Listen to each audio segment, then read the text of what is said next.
Good to go. We're live.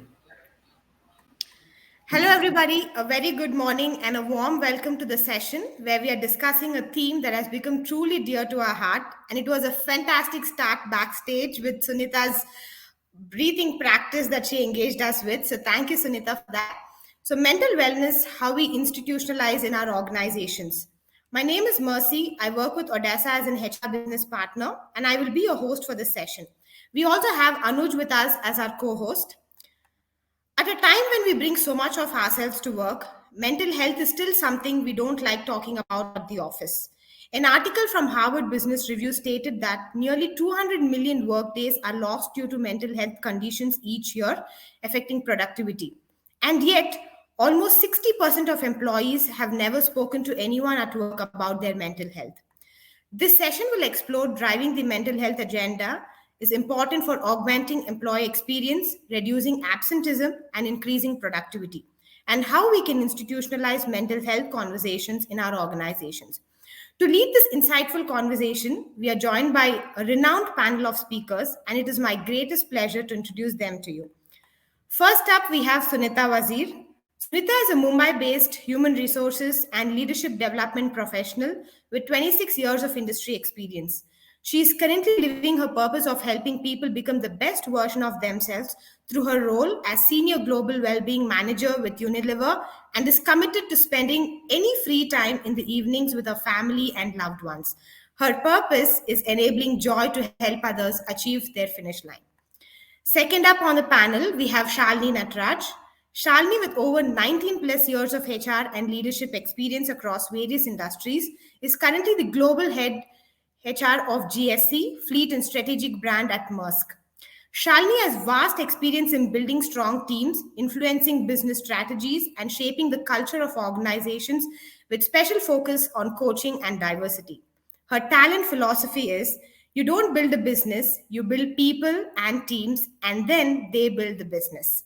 Shalini appreciates a balanced life of self care and wellness. She enjoys art, yoga, and meditation. With that, we move on to the discussion. And while we do that, we have an interesting poll coming up for you. And I have my co host, Anuj, who's going to help us with that. So, Anuj, please go ahead and roll out our opening poll for the audience. So, come on, audience, a pleasant early morning. So, we look forward for your engagement with us. So, here's your question. Are you confident and comfortable having mental health conversations in your work environment?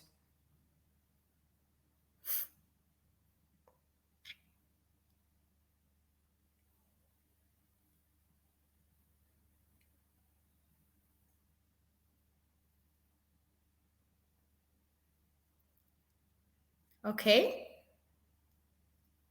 Some fantastic figures for yes. We already see the shift. All right.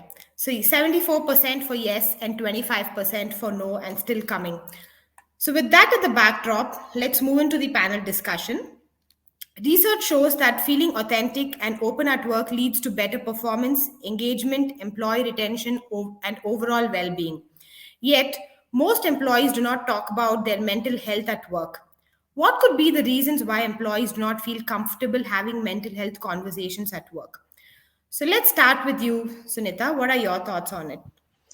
So, right. Thank you for having me, and really delighted to be here with all of you and also to speak alongside Shalini. What is it that holds people back from speaking up about mental health? Or what is mental health, first of all? I think this big word stigma, it's really something. Whenever you talk about mental health, you can't talk about it without pairing it with the word stigma because that's a reality. And it's also the way the social narrative around mental health plays out in our workplaces, but it also plays out like this in our lives. You look at society, you look at the way we talk about mental health, it seems to be so much larger than what it is. But the reality is, just like we all have physical health, we all have mental health. That in fact was the theme of our campaign this year for World Mental Health Day. That realizing and recognizing that we all have mental health is a basic duty we have as HR professionals. If we don't accept it, whatever the reason, of course the pandemic brought the spotlight on mental health, but we all have mental health and it's on a spectrum. It could start with good mental health, but it could also be going towards declining, poor, and then the other extreme of mental ill health. But we tend to really label the mental ill health side of things. We talk a lot about depression, anxiety, stress, post traumatic stress, and so many of the other words that I think we don't know enough about. And that's what makes people hesitate, because there's just not enough knowledge about mental health. We all have to educate ourselves on it. So I'll start by saying really that it's just the way we talk about it. We don't talk about it. That's the problem. Yeah. Thank you, Sunita. What are your thoughts, Shalini? Thank you. Thanks, Sunita. I think that was great. Mercy, you've been awesome. And it's nice to see there's a 75-25, which also means the 25 has to go away, which is hopefully the conversation today. Let me add to what Sunita said, and I'll start with something personal. I grew up lower middle class, going to regular school. And every day I would hear that, Shalini, you need to be strong. You need to stand up for yourself. You need to know how to solve your own problems. And as a 3-year-old, 4-year-old, when I heard it, what I heard was saying that I need help, saying that I don't know how to do this felt like a weakness. And many of us have gone through that, right? Which means I've grown up believing that every day has to be perfect. I have to be perfect every day, and I need to have a solution for every problem that comes in life. And that creates stress, pressure. And that's what has led to me having bad days and not seeking out for help and believing that I need to always be perfect. So one of the things, adding to what Sunita said, is other than social stigma, there is also a personal pressure that we put on ourselves to be strong all the time. And that leads to so much more than what we believe we know how to handle. So Mercy, the way I would think about mental health is start with yourself, right? It's the whole world puts pressure on you, but if we put pressure on ourselves, that makes it even worse. So how can we take this conversation not only about what we do externally, but what we do to ourselves, and can we start by being kind? And if we can do that a little bit more to ourselves, then I do feel like we've had a good start. Fantastic. Thank you, Shalini, for that thoughts. Talking about mental health can feel tricky at best and terrifying at worst, and it becomes a vicious cycle. The less people talk about it at work, even when they know they and others are struggling, the more the stigma grows. What can organizations do better to break this cycle? And how has the pandemic influenced the organizations to emphasize the mental wellness of employees? So maybe we start with Shalini now and we pass it on to Sunita. Yeah. So let's continue the social stigma conversation, right? And then many things that we can do, but we all bring our whole selves to work every day, which means when we try to separate personal and professional, I don't think we'll be successful. So I'll tell you a few things that organizations are doing, that we are doing both at Maersk, but Sunita has amazing stories of Unilever, so we'll go there. But I start with leading by example. I really think as human beings, as leaders, if we don't, as HR professionals, if we don't understand that what we do, how we do it, is seen by everybody and people are going to mirror us, then I think we've failed ourselves and the organization. So how do we ensure that us as leaders, and I can give you my personal example, that many days in the past that I would act like I'm perfect, that I would never share my vulnerability. So people always thought that I wouldn't understand if they had a bad day, because I sound like I'm always having a perfect day. So then I don't think I encourage people to talk to me. But I'm not saying don't come and talk to me. I'm just acting like everything is so great that people don't think that I'll relate to it if they had a bad day. So for a long time as leaders, what we have done, at least at Maersk and many other companies I've worked for before, is create the vulnerability, share stories of not just failures. This is not just about failure. It's also about, hey, I'm having a bad day today because X happened to me. And maybe I'm going to be slow on responding to emails. I'm going to take a day off because I'm having a bad day. Actually articulating the vulnerabilities that we are going through as human beings, as leaders, create space for other people to be themselves. So I think first one would be lead by examples. And of course, spreading awareness. There is so much we can do to talk about mental well-being, like Sunita said when we started, but also about making it real. Also about showing people what a bad day could look like, because sometimes we're so used to a certain way of doing things, we don't even realize for a long time that we're struggling, right? And I believe like sometimes when you have fever is when you start feeling ill, but with mental illness, it starts so much before you can recognize it has happened to you. So one of the most important things for organizations to do is identify some of these early warning signals that people show and have leaders know what that looks like for themselves as well as for their teams, and then be able to manage it, right? This is not about leaders becoming counselors every day and having a couch to give therapy. This is more about identifying a few signs, and then seeing how we can help. Mercy, I'll give it to Sunita because she has some really great ideas. I'm inspired by it, but I believe in lead by example, create awareness, and then ensure that there is psychological safety for people to be themselves, good or not so good. Sunita? Yep. So, yeah, thanks, Shalini. And absolutely, to add on to what Shalini said, it always starts with ourselves, but organizations play an important role. We have that duty. It's not because it's good to do or anything like that. We have a duty to our people to have a plan. Just at the start, I would say, have a mental health action plan, because not having a plan, what you don't measure, you don't treasure, right? And it's really, really important to do that. Now, how can organizations do this, and what are organizations doing? Everyone at the foundation, at the base, you've got to have an employee assistance program, right? That's not negotiable. We were really fortunate when the pandemic started.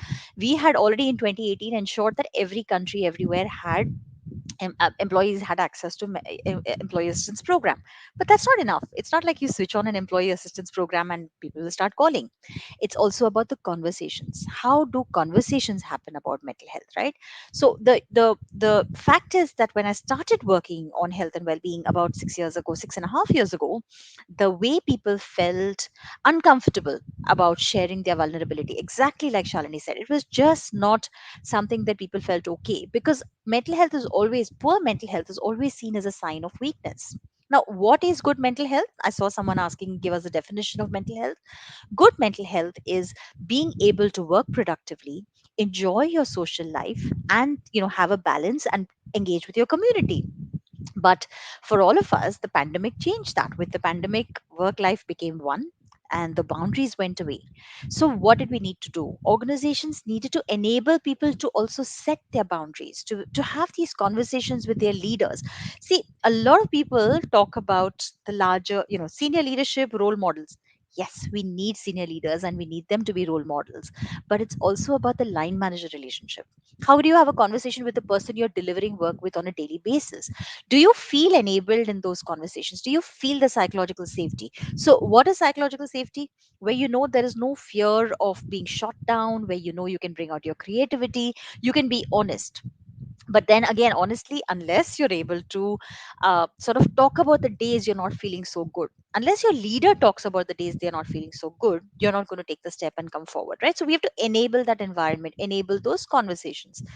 Outside of that, at a larger place, earlier and earlier conversations is important. Like Shalini rightly said, it could be that the signs of mental ill health, or the signs of mental health declining, or poor mental health, or stress, or anxiety, or feeling too stretched, or feeling overwhelmed, are there to see. We start seeing a pattern. There's a change in behavior, there's a change in the way people react, and everything else. What are we doing about enabling earlier and earlier conversations? And I think the thing that organizations are doing really well now, and I'm really happy we are doing it, and I'll talk more about that later, is enabling peer conversations. Because frankly, I want to be there for my colleagues as much as I'm there for my leadership team members. And peer conversations where you not only educate and build awareness with colleagues, but also give them a program. So what we have is called a mental health champion program. It's MHFA. There are so many versions of it, where we educate people that are willing, people that are purpose driven, people that want to help others. And I mean, if you ask this group right now, you're here to attend an HR discussion, that means you care. That means you want to, on a Saturday morning, the fact that you're spending time, that means you want to learn more about how to be better at this job. And I'm sure all of you would volunteer to become mental health first aiders or mental health champions.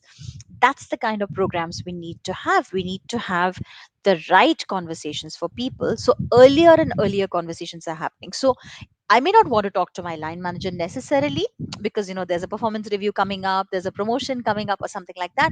But if I have colleagues who are ready to listen, completely non-judgmental listening, offer a compassionate ear, understand my workplace, understand my problems, and not make me feel the pressure, I think that's the sweet spot that organizations need to continue to do. So work on culture, work on enabling environments, so which means educate people, but also run programs where you're equipping everyone, because we need to make it commonplace. I always use the example, I love sharing the story. 7 years ago I broke my ankle. Everybody called up. Everybody asked me how I was. They sent me flowers. They came home. But if this was if instead of breaking my ankle, this was an issue related to depression or anxiety or something like that, I don't know if my colleagues would have felt comfortable. It doesn't mean they would care less. It would mean they care as much. It's just they may feel ill equipped. They may feel, I don't know how to have this conversation. So equipping those conversations is a big responsibility that we have. And of course, all of this being part of a larger plan rather than a one-off experience. I'm really averse to having, very transactional, one speaker comes, does a session and goes away. That's not how you make a change happen. You have to keep reiterating the message. You keep repeating employee assistance program is a confidential helpline. None of us can hear it. You should call it. Keep sharing the number. Keep building assurance of our people that these are safe spaces to go to. Experts are available. You can talk about work life. So I think having a plan and then executing it with really good campaigns, really good communications, that's the other thing that's really important for organizations. Back to you, Masi. Thank you, Sunita. Shalini, you talked about the role of HR in this area when we connected. So, can you share what role do HR professionals play in fostering and supporting a mentally healthy workplace? Yeah. Let me start by saying many times HR puts their own emotion on hold. We did that all through pandemic, right? We agreed and realized that we had such a big role to play as HR professionals to support the organization, support leaders, support others, that we are like, okay, you know what? Maybe I won't take care of myself right now because I'm not priority, they are. And I did that too. And the more and more I did it, the less and less great I felt about myself, which also means strategically that what comes out of you for the organization is also less and less because we're not taking care of myself. So my mantra all through this and for life is start with yourself. So as HR professionals, pause today, tomorrow, think about how you're feeling as human beings, as HR professionals. Are you at your best? Are you taking care of yourself? And the more you do that, the more you will be there for your organization. So let's start with that, right? The other thing that I'll say, and it's a personal example, at some point, a few years ago, somebody said, okay, Shalini, what are you guys doing from HR for mental well-being? And for a second, I was like, I don't think it's our role to do anything. It's about the role and the culture of the organization, culture of leaders. Don't make it my responsibility to create mental well-being in the organization. And then I actually had to retract because there is a responsibility that HR plays. So many times we want to believe that I don't think I own attrition. I don't think I own X, Y, and Z as HR, which might be true, but we'll play a role in influencing, inspiring our teams, and that's what we should be doing with mental well-being. So a few things, one or two things for everybody here from HR is one, equip our own HR team on believing that this is important, on actually being able to respond to questions from leaders, because the first time when we do this, the first people leaders reach out to, teams reach out to, is the HR team. And how we respond to it, how we are open to it, how we are able to manage this conversation will define the tone for how the rest of it is going to look. Because every time something happens to people, the first people teams reach out to is HR. So let's start with that, because we don't do that. We start with training for the teams, training for leaders, training for everybody else, and suddenly there is this small group of HR people who know how to share it with other people but who don't know how to practice it. So I started with practicing and focusing on myself, ensuring my team is equipped to actually support this. And then to what Sunita said, come up with a structure for it. It's very easy to come up with one or two things, do a fun event about it, have conversations, do speaker sessions. But if we don't come up with a plan, if we don't influence a structure to it, I feel like we won't be successful in it. And then last thing I would say, a lot of the things that we have some control over, it's like policies, practices, leaves, sabbaticals. There are so many policies that we have that HR many times actually comes up with and supports, are things that we can influence to show the change. Like I'll give you an example of one of the things we did with pandemic. Many organizations have done, right? We started with, we've had stress leaves across the globe for a long time. And we never thought in India that it was important, because we thought people will take advantage of it. Like they would say they're stressed and then go off on vacation or whatever it is. That's what it is. There are maybe 1% of people who might take advantage of something, and we make every policy and practice for that 1% in mind. That's not fair at all. We're all human beings. We go through the same thing. So what we have done is we've done some mental well-being policies, practices, anything that we already had, and we paused as leadership team and said, looked at every policy we had and said, does it have an impact on our well-being? And if the answer was yes, we went back into the policy and tried and changed it to see how that can then influence culture and conversations and things like that. So high level, equip yourself as HR teams, practice this on an everyday basis. If somebody comes to you with an issue, don't be awkward about it. It's okay if you don't know how to react to it. Just listen. I think empathetic listening has become one of the most important tool within the HR teams to be able to take it to the next level. I'll stop here, Mercy, and then go into details if there's anything else in the future. Fantastic. Thank you, Shalini. Thank you, Sunita. So we've already talked about the role of HR. And Sunita, you already briefly touched upon the role of line managers and leaders. So just elaborating on that, how can leaders and managers talk about mental health with their employees without overstepping? Great one. And I think I just want to add one more thing to what Shalini said about HR, right? I think there's one more thing that we need to start practicing doing far more, and that is to call out if someone is holding someone back because of mental health. Yeah, I think that's important. Call out poor mental health behavior. Like if there's a leader that is using loose statements, stereotyping someone because they're saying, "Arey, that person is going to go away because of depression leave or whatever." Call that out. Don't let that go, because the more we endorse those kind of thoughts, the more people will continue to use those as exit routes, and that will build into the stigma, the fear people have of not speaking up, because that means it's going to affect their job, their promotion, their role. Now, what do we do with line managers? Now, line managers, I feel really strongly about the subject. We do everything for line managers. We want to train them on how to get great results. We want to train them on being better with their teams. We constantly, in all of our pulse surveys and everything, it comes out line manager relationship is strained. People leave organizations because of bad line managers. But in honesty, I think nobody starts their day thinking, I'm going to be an awful line manager. Nobody comes into this relationship thinking, I'm going to be the nastiest, I'm going to go and ruin my team's life. Absolutely nobody does that, right? There are pressures, there are different things that line leaders go through. And I think the first thing we need to really think about is, how do we help line managers understand that being able to open up these channels of communication will help them get better. It'll boost performance, it will boost productivity if they're able to have the right conversations.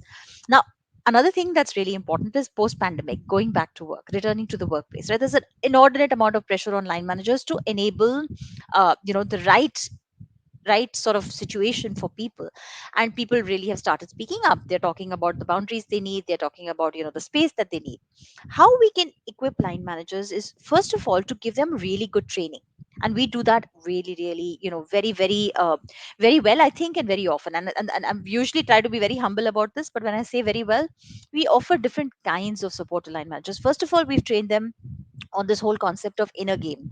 Inner game is how you feel, which Charlie started with. How do you build your own resilience? How do you understand what makes you tick, so that you can help others? You can't pour from an empty glass, right? If you don't have it in you, if you're strained, you're burnt out, you can't help others. So self-care is the root for everything. So training line managers to care for themselves, then training them that it's okay to take time out, it's okay to not be okay, to really, really pull out something for themselves, and then giving them the right tools. So what we built recently, for example, besides this mental health champion program, besides offering mindfulness, which is a great way to rebuild focus and almost a preventive way to stop people from extremely getting stressed. Sometimes just taking a few breaths can help you in a contentious situation, but also providing them really good training. So this year we launched a wonderful training with a psychologist. I was just showing you her book, Sonali Gupta and Lushu Kapoor. They helped us design a training which equips leaders, and we've also given them guidebooks on how to support people in topics like bereavement. So many of us have lost colleagues, right? We've lost team members. How do you help that person? What about people that are starting to feel stress of losing family members? There's this whole impact of people living alone, loneliness. There are just so many different dimensions to mental health and how it's deteriorated.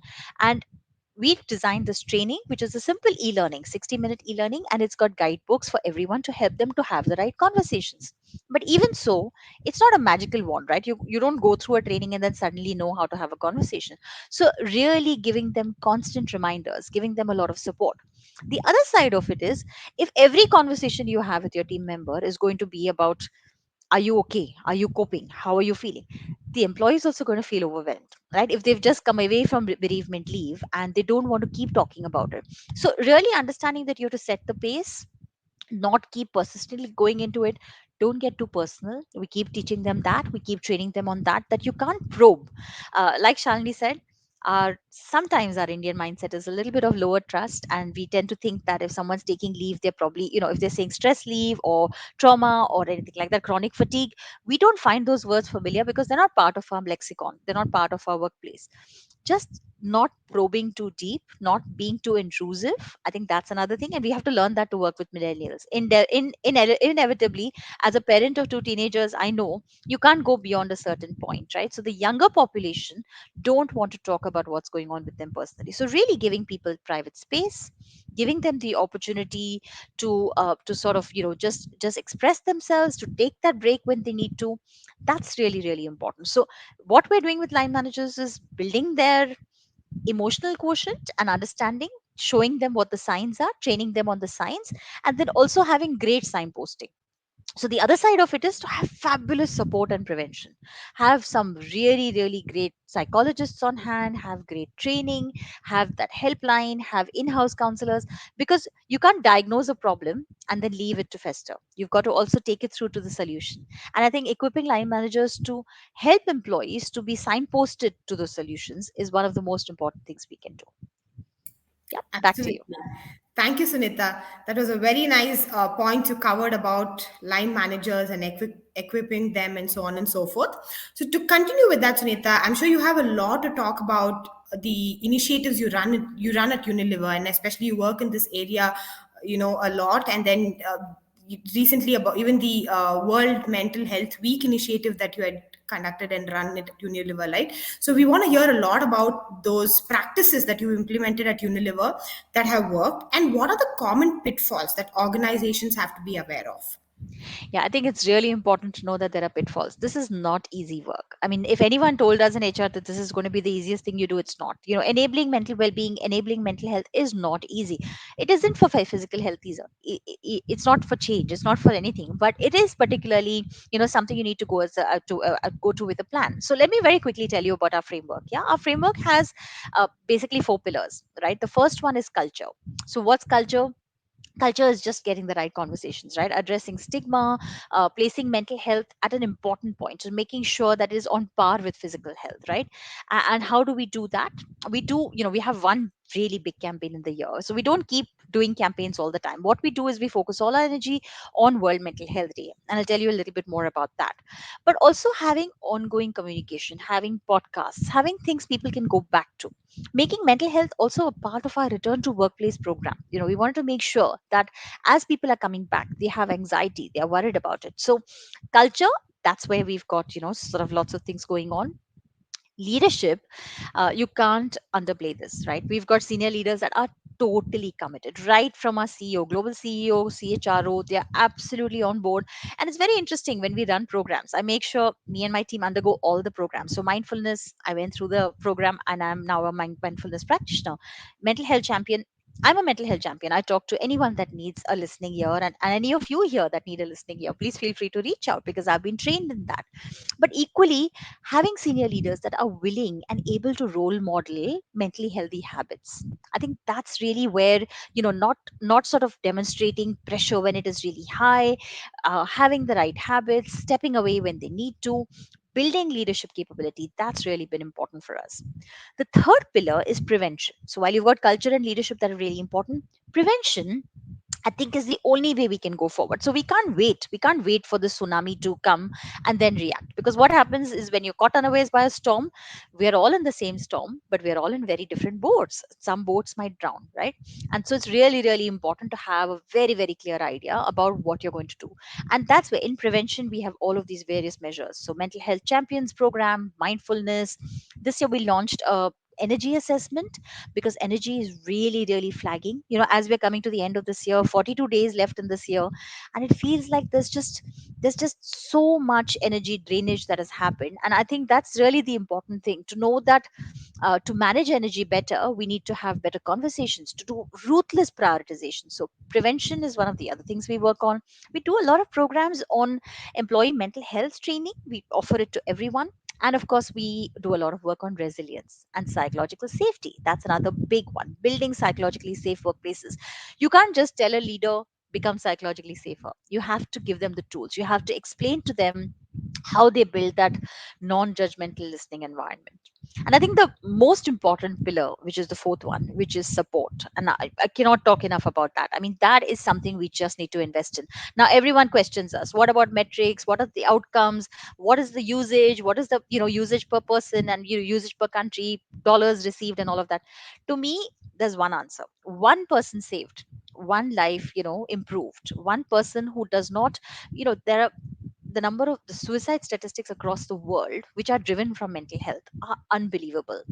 If we are able to save even one life, that's the cost of your EAP judge, fully justified.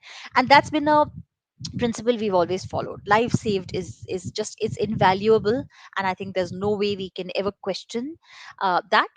And of course, we've got bereavement, PTSD support. So post traumatic stress is something that I think will really emerge a lot now, and we've already got that. We equipped ourselves right from January. We started working on this, and we've already started working on providing that support. So all in all, really good communication campaign, culture, leadership, prevention and support. That's the whole framework.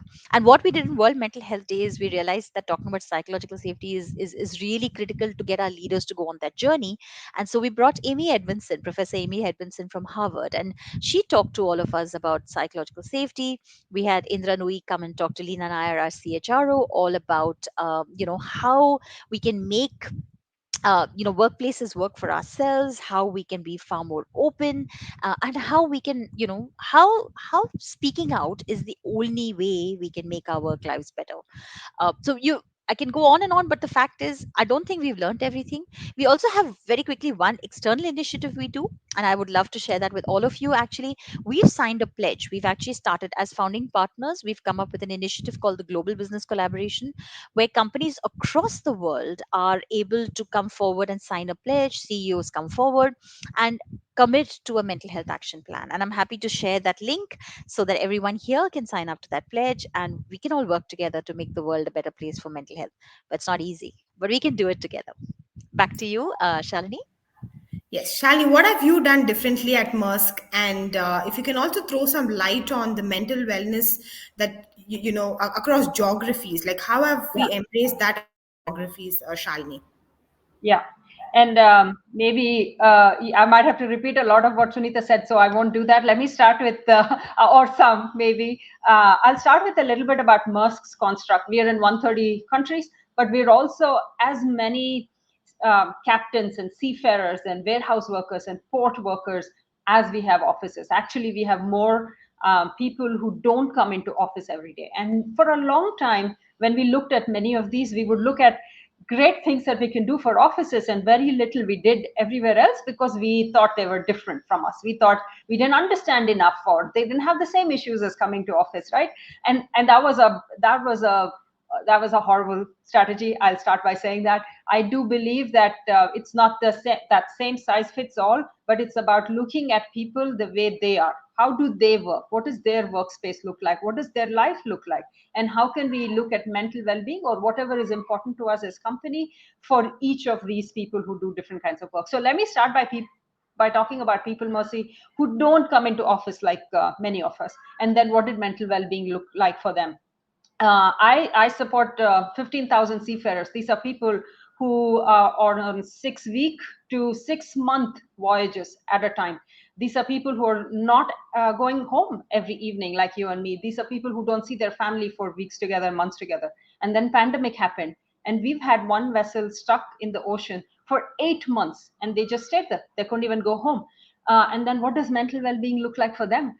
So what we have started doing is, one, we ask them, because we cannot assume sitting in our offices that we know what they go through and we know what they need. So we started by talking to them. This wasn't an anonymous survey. This wasn't an impersonal something that we did. We actually got people that they trusted, buddies that they had, peers that they had, to sit them down and say, hey, let's talk about it. I want you to help us create a mentally safe space for you when you're on ocean, when you're working in a port, when you're lifting cranes. So what we did was we asked them, and then we went back and created something that makes them feel safe. And here is what we did.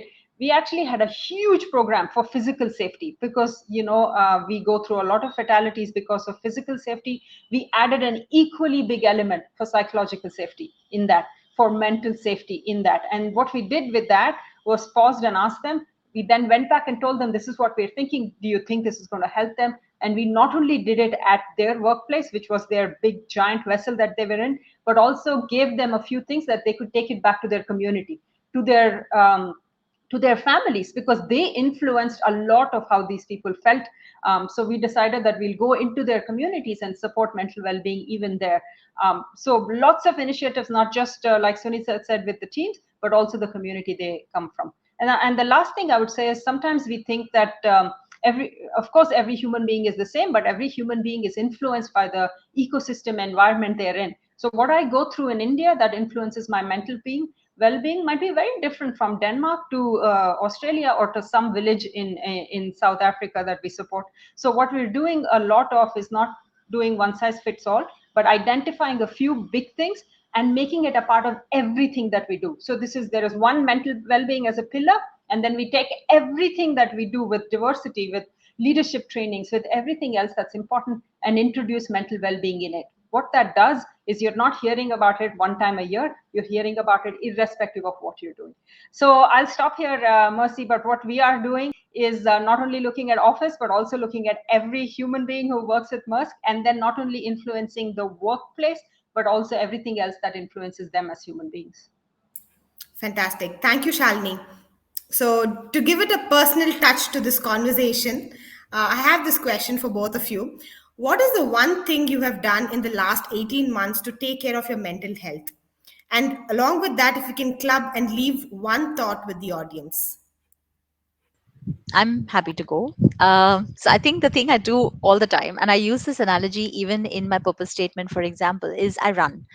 And running is, it's both a physical, but also it's the best conversation you have with yourself. When the inner demons are, there's a monkey mind and there's just inner distraction and there's a lot of chatter. Nothing like running to completely have the best conversation with yourself. So I run. But what I've also done the last year and a half is I have talked to a counselor, and I openly talk about it. I talk about it because I think it's important.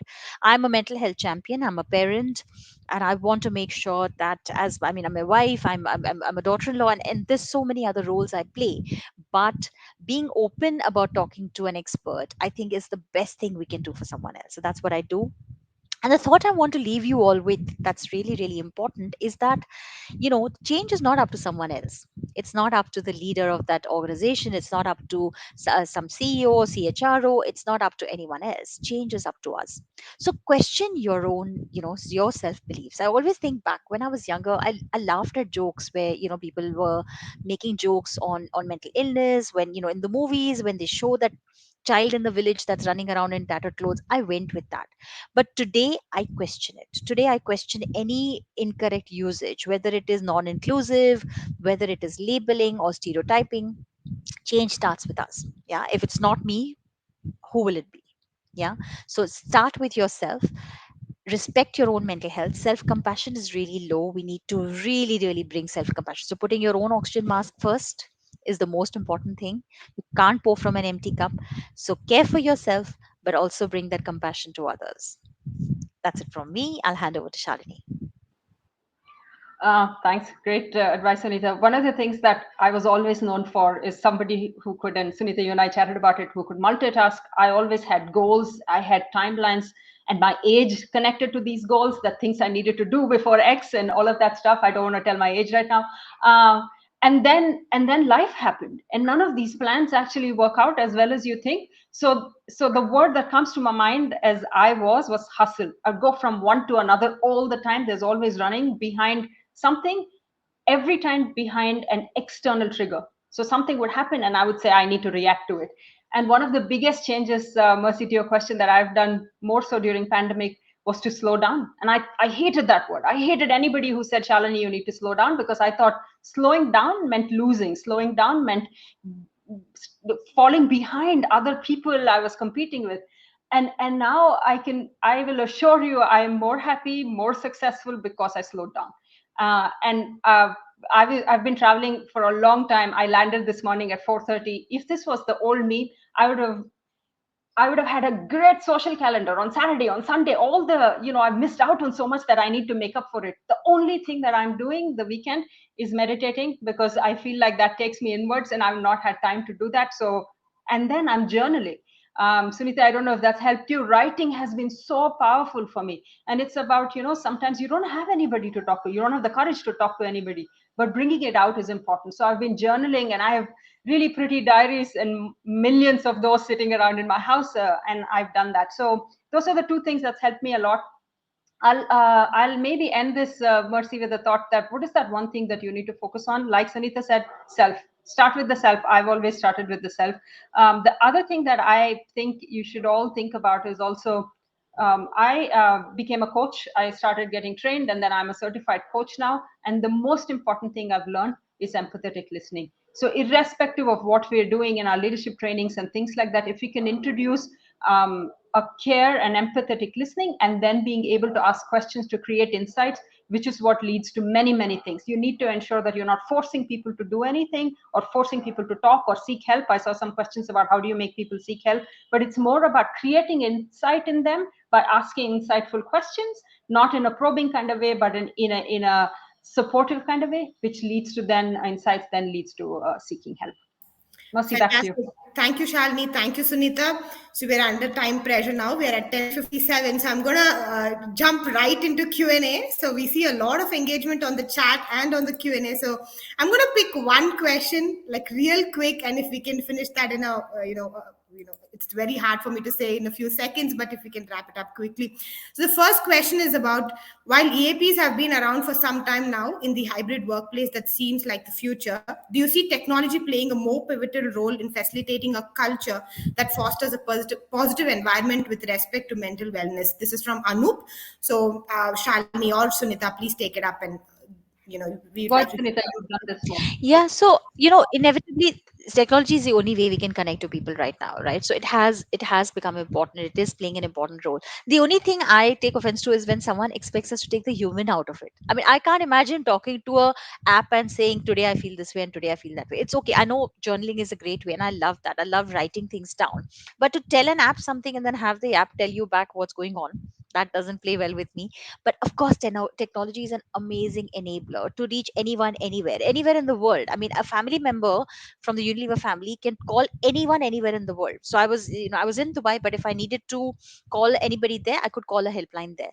So technology is the way it will work. It takes away the personal cues. You need to make eye contact, you need to see body language. Those are important for mental health. So if there is a way in the future that AI can enable you feeling, seeing the person in 3D, of course, that would be phenomenal. So if you're a technology provider, Anup, by all means, find a way to make it more personal, like a telepresence. That would be great. But yes, technology is here to stay and it's going to play a part across everything in mental health. Thank you, Sunita. With that, I'm going to go ahead to closure because we are at 10:59 and we got to close it on time. So thanks everybody for those wonderful questions. But I'm sure Shalini and Sunita will hang around in the event for a while. So please connect with them in lounges and so on and so forth and ask your questions.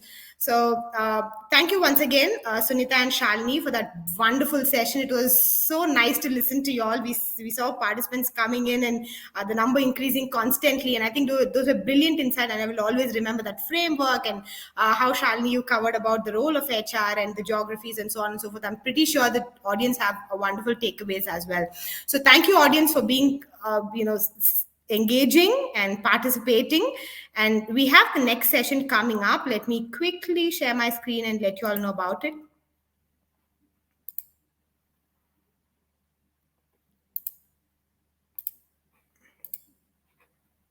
Yes. So the next session is on demystifying sketchnote. So please go ahead and participate. We have Tanmay speaking there. It's starting just after this session. So we invite you to take part in it. And I think we also have to pick a winning question. So I think in this case, Sunita and Shalini, it's going to be Anup, right? So I did see a suggestion come through for Anup. So Anup, please write to us at reaches@nhrdbangalore.com, and we have a nice goodie that we'd like to send your way. So with that, we'll come to a closure. Once again, thanks everybody in the audience, and thanks to the speakers and to our sponsors. So I'm just going to take a quick few minutes to play the sponsor videos, and we'll close with that. So, and we'll talk backstage, folks. So everybody enjoy the event, and it's the second day of showcase. Hope you're having a great time, and continue with us and participate in all other, visit to booths where there are best practices in different areas that's getting spoken about. Participate in the lounge, in the speed networking session, and so on and so forth. So see you all. Thank you and have a great day.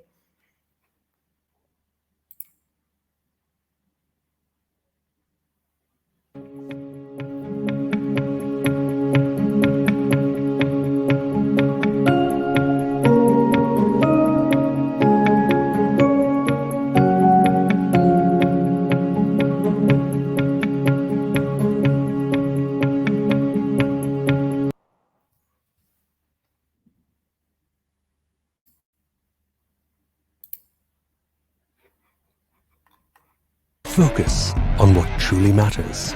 For Adrenaline, what matters is you. The people who power organizations. We studied you. We understood you. We went through a reinvention so that you could be game changers. Leverage your potential to the power of Max. Adrenaline Max. The game changer is here.